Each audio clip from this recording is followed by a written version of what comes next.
Aujourd'hui, on va se plonger dans les profondeurs de l'esprit humain et les secrets qui se cachent derrière nos décisions d'achat. Si vous êtes curieux de savoir comment les marketeurs parviennent à influencer nos choix, vous êtes au bon endroit. Mais avant de commencer, n'oubliez pas de vous abonner pour ne manquer aucune vidéo. Vous le savez peut-être déjà, mais nos décisions d'achat ne sont pas uniquement basées sur la logique et la rationalité. En réalité, notre comportement est fortement influencé par les facteurs psychologiques. Les marketeurs utilisent ces connaissances pour créer des publicités percutantes et mettre en place des stratégies de vente efficaces. Et dans cette vidéo, on va explorer certains des mécanismes les plus puissants qui sont utilisés par les marketeurs. Préparez-vous à être étonné par des stratégies que vous avez peut-être déjà rencontrées sans même vous en rendre compte. Et vous pouvez déjà me dire dans les commentaires si vous avez remarqué l'influence du marketing dans votre propre vie. Un des premiers mécanismes que vous avez à mon avis déjà rencontré, c'est la rareté. C'est un levier psychologique qui est largement utilisé par les marques pour créer un sentiment d'urgence et stimuler les ventes.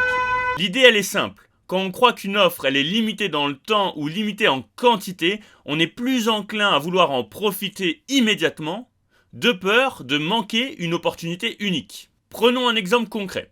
Vous connaissez très certainement la marque Nike. Lors de certaines de leurs campagnes de lancement de produits, ils ont recours à la rareté en proposant des éditions limitées. En annonçant qu'ils vont sortir une collection spéciale de baskets, en collaboration par exemple avec un artiste renommé, et en indiquant clairement que les seules 500 paires seront produites et mises en vente, ils utilisent cette rareté pour créer un engouement massif. Les amateurs de sneakers et les fans de l'artiste se précipitent pour acheter ces baskets, car ils savent qu'elles seront rapidement épuisées.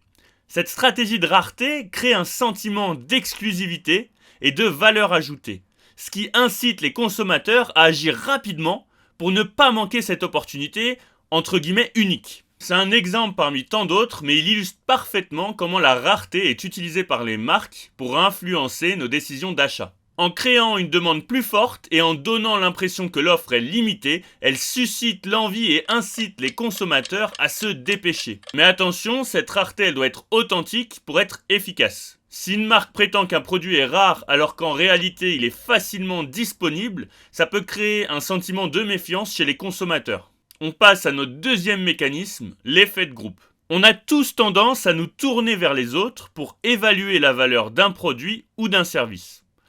C'est pourquoi les témoignages de clients satisfaits et les avis en ligne sont si importants. Les entreprises, elles savent que si elles peuvent influencer les opinions des autres, elles peuvent aussi influencer nos opinions. Elles mettent donc en avant des témoignages et des critiques positives pour nous convaincre que leur produit ou leur service est le meilleur choix. En gros, l'effet de groupe est un mécanisme psychologique qui nous pousse à agir en fonction des actions et des choix des autres. On peut citer la marque Apple. Vous savez, quand ils lancent un nouveau produit comme un iPhone, ils organisent souvent des files d'attente devant leur magasin avant la sortie du produit. Ces files d'attente, elles créent un effet de groupe puissant. Les gens voient cette foule d'individus impatients d'obtenir le dernier iPhone et ça crée une perception de valeur et de popularité. Ça donne l'impression que si tout le monde veut ce produit, alors il doit être exceptionnel. En utilisant des stratégies marketing basées sur l'effet de groupe, Apple parvient à générer un engouement massif et à créer une demande élevée pour leurs produits. Les consommateurs se sentent influencés par cette dynamique globale et sont plus enclins à rejoindre le mouvement. Bien sûr, il y a d'autres marques qui utilisent aussi des témoignages et des avis de clients satisfaits pour renforcer l'effet de groupe. Par exemple, lorsqu'on visite une page de réservation d'hôtel en ligne, on voit souvent combien de personnes ont réservé la même chambre récemment. En affichant ces informations, la marque elle exploite l'effet de groupe en créant une preuve sociale. Les consommateurs ils sont plus enclins à réserver une chambre si d'autres personnes l'ont déjà fait avant eux, car ça renforce la confiance et la crédibilité du produit ou du service. Un des autres mécanismes psychologiques qui est beaucoup utilisé par les marques, c'est le pouvoir des émotions. Les émotions, elles jouent un rôle crucial dans notre vie et y compris dans nos décisions de consommation. Et ça, les marques, elles l'ont bien compris en utilisant les émotions pour créer du lien avec leurs clients, créer des expériences mémorables et susciter des réactions positives. Et un des exemples les plus marquants de l'utilisation du pouvoir des émotions dans le marketing, c'est la célèbre campagne publicitaire de la marque Coca-Cola intitulée Happiness. Et dans cette campagne, un distributeur de boissons a été installé dans une université. Au lieu de simplement donner des boissons, la machine a créé des moments de bonheur inattendus en distribuant des quantités extraordinaires de coca, des ballons, des fleurs, voire même des pizzas.